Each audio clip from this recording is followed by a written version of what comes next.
Here is the best squad buster strategy for every battle mod in the game. In Super Gem Mine, gems will be spilling out from the mine right from the beginning of the game, and it might make sense to rush there early to build up lots of gems to race into first place, but this could cause you to lose. If you spend too long focused on collecting gems, other players will be ready to steal them from you, and your squad will be too underpowered to fight back. So instead of collecting gems right away, open as many chests as you can to build a bigger squad as soon as possible, and then keep your eyes peeled for any suspiciously high gem counts on other players. Chances are one of those players couldn't resist the temptation and grabbed up all the gems in the middle, forgetting to build up their own squad, which means you can go and bash them and take all their hard-earned work very easily. Late game, so many gems will drop in the center, so if you feel like you're losing, don't worry, there's still a chance to catch up right at the end. In Double Trouble, you get 2 characters from each chest, so a good strategy early game is to choose Goblin if you can, giving you a huge gold boost. You can use that gold boost to quickly open as many chests as possible. After a few chests, you can already have a couple fusion characters easily, and then go hunt down players still farming early game. In my experience, running even 2 fusion goblins is good enough because that double chest bonus is so powerful. In Loot Goblin Rush, little goblins will run around the map with tons of loot in their backpack. Build Bow or any ranged character because the goblins run fast. Instead of using the boost to catch up with the goblins, focus on other objectives, and when goblins come by, stand still at the corner of the goblin loot paths and you'll have better luck cleaning up all the goblins. Late game, many goblins will spawn in a giant crowd in the center of the map, so make sure you're there ready to take advantage of the goblin loot party. In Pinata Party, you get more loot from the pinatas, so focusing on a PvE build with lots of DPS will help you clear as many pinatas as possible. You could spend the whole game just sitting near the edges of the map, collecting pinatas and still get enough gems to make it into top 5. Just know that the highest number of pinatas will be in the center of the map, so be prepared to visit there when you have a strong enough squad. In Turbo Overload, boots will be everywhere, allowing you to get tons of boosts. So it can be tempting to run all over the place because everyone else is, but I found it's better to run around early game to build up a nice start, and then from there, try to keep a few stacks of boosts available for when you want to fight other players. Most other players will just run around immediately, and they won't have any boost stacks left, and you can take advantage of that by hunting them down. In Tree Giants, you can expect lots of trees to spawn in the center. They're pretty tough and do lots of damage. Instead of going in for the kill, wait back and jump in when the Tree Giant's health is low and other players have weakened the trees already. The Tree Giant attack button is quite hard to dodge, and each attack will stun you as well as dealing damage, but with some practice, you can make sure you stay away from any damage from the Giants. Many other players may accidentally get stunned by these attacks, so be on the lookout for any potential quick kills in the center when things start to get hectic. In Gem Overload, it's really easy to build up gems, which means you should simply focus on being efficient as possible. Definitely get a Greg as early as possible, as well as a bow or a ranged character, so you can farm PvE mobs and trees as fast as possible. The more opportunities you have to loot things, the higher your gem count will go, so try to diversify what loot you can get as quickly as possible. In Fusion Start, you'll start the game with one fusion character. I find Goblin can be a great first choice. Getting a Goblin Fusion gives you a massive boost of coins, which will let you open many chests quickly. Just remember that it may feel super powerful to have a fusion immediately, but every other player will have one too. So getting a few more characters from chests as early as possible will help you to catch other players off guard who may have a false sense of security because they've got their fusion. Another good option early game is to choose Bow. You can then move quickly to the center of the map and take down the tougher mobs for gold early game. In Spell Overload, you'll have many spells all over the place, but you won't be able to hold more than one at once, so try to use them as often as you can.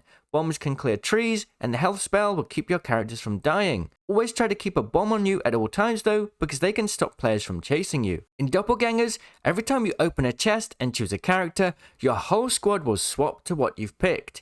Every time you get the Goblin option, you should choose it. Your whole squad will turn to Goblins, and you'll get a massive gold boost. But don't pick Goblins twice in a row because you won't get that boost. So get a bunch of gold from picking Goblin, and then immediately open another chest to switch to another character, and then the next time you get Goblin, pick it again.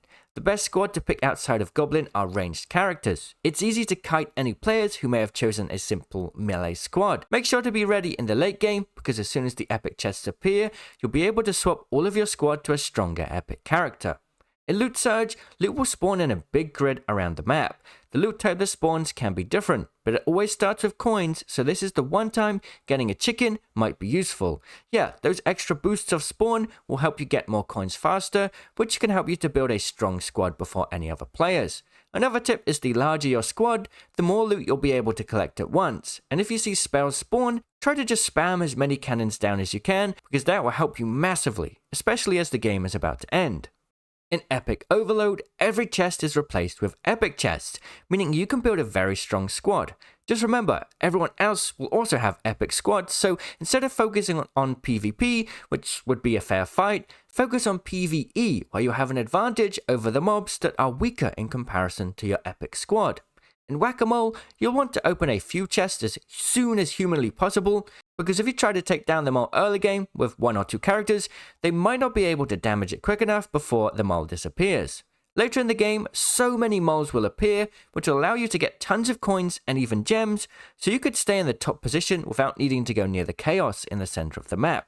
In Royal Haunt, ghosts will appear around the map. If you kill a ghost, it will turn to your side. Your number one objective should be to kill as many ghosts as you can. As you kill more ghosts, you'll build up a ghost army that will attack other players. You can even attack other players' ghosts to turn them back into your own side. Late game, if you play it right, you can have a giant ghost army so big other players won't even have a chance to fight it.